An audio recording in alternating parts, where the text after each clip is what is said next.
Et quand la tristesse arrive, je sais tu es là, toujours près de moi. Bon samedi matin, bienvenue à votre émission de la Victoire de l'amour. Si on veut vivre une belle fin de semaine, on devrait la commencer en méditant sur la parole de Dieu. Et pour bien la débuter, justement, on rejoint notre petite sœur sourire à nous, sœur Angèle.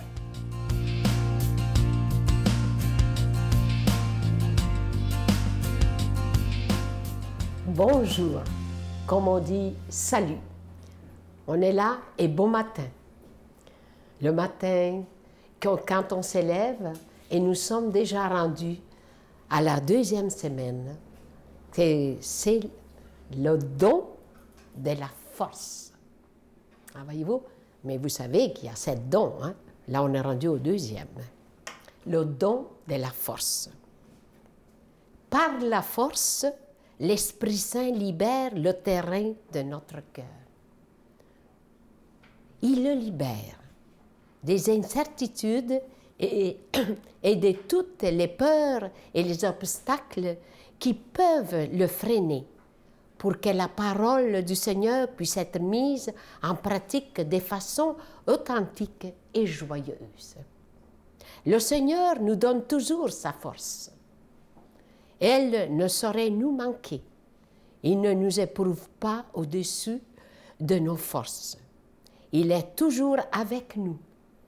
Demandons à l'Esprit Saint de nous donner cette force qui soulève notre cœur. La force de l'Esprit Saint. Vous voyez, il y a des semaines passées, on vous a parlé du baptême, la force de l'Esprit Saint. Et là, cette force, c'est dans la prière. Trouver la prière, prendre le temps de se retirer, prendre le temps de lire les psaumes, prendre le temps de lire l'Évangile. Mais il y a quelqu'un qui m'a dit, mais vous savez, il est toujours pareil l'Évangile. Oui, parce que vous êtes toujours pareil. Mais essayez de chercher que vous pouvez changer. Moi, 10 fois, je l'ai lu 50 fois l'Évangile le même, mais mes dispositions sont changées. Alors, qu'est-ce qui arrive? C'est là qu'on va trouver notre force, dans la parole de Dieu, dans la contemplation, dans la méditation, prendre du temps pour sécher la lumière en soi. Alors, c'est bien simple, c'est notre bréviaire. Et souvent, les gens me disent, mais comment vous pouvez vous ressourcer?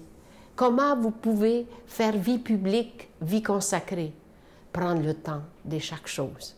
Quand on est dans la vie publique, c'est public. Mais avec cette force de l'Esprit Saint et cette force que je prends dans ma prière, dans ma méditation. Si tout le monde prendrait, qui qu'il soit, pas besoin d'être des personnes dans une communauté, mais si vous prenez le temps de vous arrêter, de méditer et de vous retrouver qui vous-même. Notre Père qui es aux cieux, que ton nom soit sanctifié, que ton règne vienne, que ta volonté soit faite sur la terre comme au ciel. Donne-nous aujourd'hui notre pain de ce jour. Pardonne-nous nos offenses comme nous pardonnons à ceux qui nous ont offensés. Ne nous laisse pas entrer en tentation, mais délivre-nous du mal, car c'est à toi qu'appartient le règne, la puissance et la gloire pour les siècles des siècles. Amen. Donne-moi rendez-vous dans l'éternité, qu'il faut croire toujours en toi. Mais mon Dieu, j'ai besoin de toi, comme lui savoir dresser la table, chanter l'amour, gens de toute la terre. Joins mon cœur, je l'ai gardé pour toi, mon Dieu. La victoire de l'amour, c'est la force de la foi. On a tous un rendez-vous C'est un cadeau qui est très populaire. Il s'agit d'une pièce de collection ce mois-ci. Il s'agit d'un médaillon qui est en étain, fini bronze antique. C'est vraiment une pièce de collection. D'un côté, on voit le magnifique visage de Jésus et de l'autre côté, cette inscription qui dit « Je suis avec toi ». Et je t'aime. Ce médaillon, il est déjà béni. Il vient dans un petit sac en velours bleu. Et l'important, c'est de toujours l'avoir sur soi, hein, comme un peu une protection. C'est symbolique, évidemment. Mais lorsque ça va pas, on peut au moins se rappeler que Jésus est toujours avec nous dans les bons comme dans les mauvais moments. Prenez le temps aussi peut-être d'en donner à des gens qui sont dans les hôpitaux, dans les CHSLD et aussi à des jeunes, je vous le dis. Les jeunes vont beaucoup aimer avoir ça dans leur poche, j'en suis convaincu. Les dames, évidemment, vous allez peut-être toujours le vouloir dans votre sac à main, mais l'important, c'est de l'avoir sur soi. Je vous donne l'adresse en vous rappelant que c'est avec un don de 25 et si vous en voulez deux, un don de 40 La Victoire de l'amour, casier postal 120, succursale Boucherville à Boucherville, le J4B 5E6, je vous la redonne. La Victoire de l'amour, casier postal 120, succursale Boucherville à Boucherville, le J4B 5E6. Également par téléphone, par carte de crédit du lundi au vendredi de 8h30 à 16h30 dans le 514-523-4433, 523-4433 ou sans frais le 1-888-811-9291, 1-888-811-9291 et aussi sur notre site Internet, le www.lavictoiredelamour.org.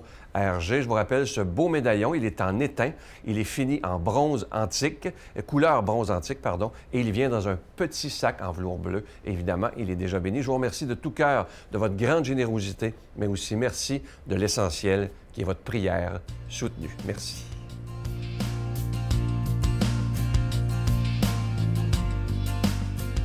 Mon Dieu, donnez-moi la sérénité d'accepter les choses que je ne peux changer, le courage de changer les choses que je peux et la sagesse d'en connaître la différence. Amen. Aujourd'hui, la parole de Dieu est proclamée par l'abbé Donald Thompson.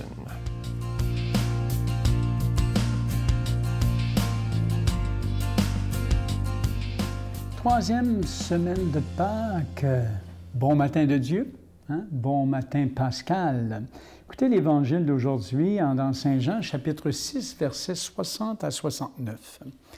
Jésus avait dit dans la synagogue de Capharnaüm, « Celui qui mange ma chair et boit mon sang a la vie éternelle. » Beaucoup de disciples qui avaient entendu s'écrièrent, « Ce qu'il dit là est intolérable, on ne peut pas continuer à l'écouter. » Jésus connaissait par lui-même ces récriminations des disciples. Il leur dit, « Cela vous heurte? Et quand vous verrez le Fils de l'homme monter là où il était auparavant, c'est l'Esprit qui fait vivre. La chair n'est capable de rien. Les paroles que je vous ai dites sont esprit et elles sont vie. Mais il y en a parmi vous qui ne croient pas. » Jésus savait en effet depuis le commencement qui étaient ceux qui ne croient pas et celui qui le livrerait. Il ajouta, « Voilà pourquoi je vous ai dit que personne ne peut venir à moi si cela ne lui est pas donné par le Père. » À partir de ce moment, beaucoup de disciples s'en allèrent et cessèrent de marcher avec lui. Alors Jésus dit aux 12, « Voulez-vous partir vous aussi? » Simon-Pierre lui répondit, « Seigneur, vers qui pourrions-nous aller? Ce sont les paroles de la vie éternelle. Quant à nous, nous croyons et nous savons que tu es le Saint de Dieu. » Dans l'Évangile de Jean, à ce moment-ci, de notre temps liturgique, c'est toujours assez intriguant. Hein? Quant à nous, nous croyons. Voyez-vous, cela vous heurte, remarquez, demande Jésus à ses interlocuteurs. Vous savez, dans le discours sur le pain de vie, parce qu'on est dans ce grand discours du chapitre 6, Jésus va jusqu'à dire « Celui qui mange ma chair et boit mon sang a la vie éternelle. » Donc, qu'est-ce qui a tant choqué les auditeurs? Ce n'est pas d'abord que Dieu puisse venir à nous sous le symbole de la nourriture. Ça, les gens le comprenaient bien. Mais il prend ça au récit traditionnel de la manne, etc. Ce qui les heurtait, c'est la prétention qu'aurait Jésus d'être lui-même la vraie nourriture de Dieu. Voyez-vous? Hein? Alors là, il y a toujours des choses qui nous heurtent dans la foi, qui paraissent inacceptables.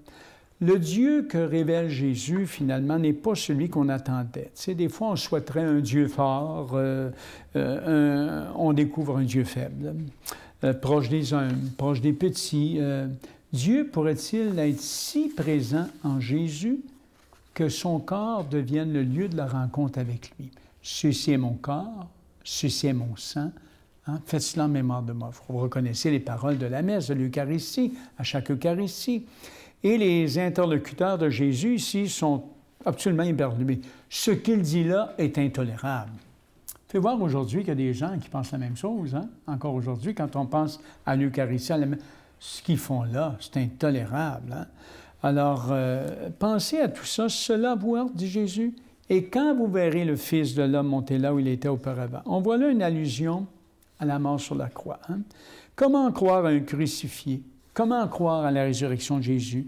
Comment croire que la victoire puisse passer par la mort? Il faut bien l'admettre par soi-même. Des fois, c'est difficile de croire.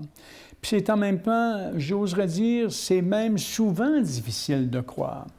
Et là, il y a plusieurs objections, hein? Des objections au fil des siècles. Hein? Des difficultés sont de tout ordre, hein? Intellectuellement, politiquement, socialement, culturellement, moralement. Comment on peut croire? Croire, c'est une réponse à une invitation de Dieu. Je pense qu'on peut dire ça. Hein? Aux gens, le plus fort, croire, c'est miser sa vie sur Dieu. Je pense qu'on peut dire ça, c'est entrer dans une alliance avec lui. Dans la foi, là, il y a toujours une offre faite par Dieu. On ne se donne pas la foi. Il prend l'initiative, mais faut-il être ouvert? Bon. Personne ne peut venir à moi si cela ne lui est pas donné par le Père. Alors, voyez ici, encore une fois, comment c'est intriguant. C'est intriguant.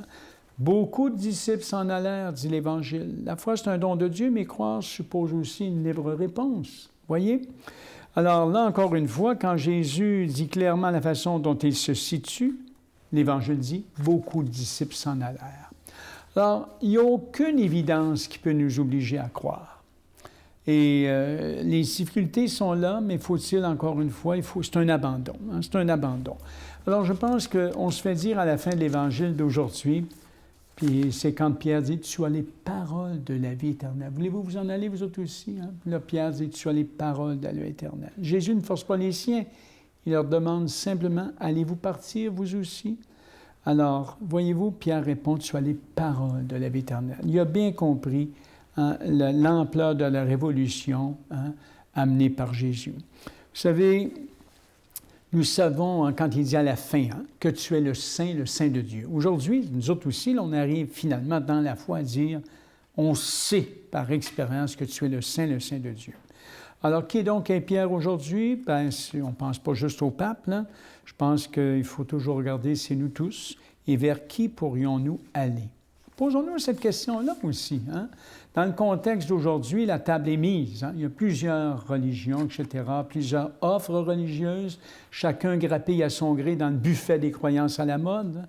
Mais j'oserais dire, chacun et chacune de nous, heureux les croyants et les croyantes d'aujourd'hui, libres et responsables, nous recommençons à notre tour ce miracle à la suite de Jésus. C'est à nous de dire aujourd'hui, quant à nous, nous croyons. C'est ce que je vous souhaite. Que Dieu de la vie vous bénisse, le Père, le Fils et l'Esprit. Amen. Bonne semaine. Je vous salue Marie, pleine de grâce. Le Seigneur est avec vous. Vous êtes bénie entre toutes les femmes, et Jésus, le fruit de vos entrailles, est béni. Sainte Marie, Mère de Dieu, priez pour nous pauvres pécheurs, maintenant et à l'heure de notre mort. Amen. Je vous laisse avec un très, très beau texte sur les mamans. Écoutez bien ceci. « N'oublie jamais que ta maman est la femme qui t'a donné la vie. Quand tu souffres, elle souffre avec toi. Quand tu es heureux, elle est heureuse pour toi. Alors ne l'abandonne jamais, car elle sera la seule femme qui t'aimera toute sa vie. Prends donc soin d'elle et dis-lui bien que tu l'aimes. » Aujourd'hui, ce serait peut-être bien si notre maman, elle est vivante, qu'on prenne le temps de lui dire qu'on l'aime. Moi, j'ai la chance soit de lui parler par téléphone, maintenant par Internet. Et là, je peux même lui parler par la télé. Alors, chère maman Louise, sache que je t'aime de tout mon cœur. Merci d'être ce que t'es, d'être une femme si magnifique. Je vous souhaite une belle journée. À demain. Bye. Et tout à coup, c'est venu du fond des tripes. Là. Je suis venu les yeux pleins d'eau et j'ai dit « Merci d'être morte ». J'en revenais pas moi-même, mais c'était totalement sincère. Et je ne peux qu'espérer, en fait, que tous ceux qui vivent un drame comme celui-là en arrivent à ça quelques années plus tard.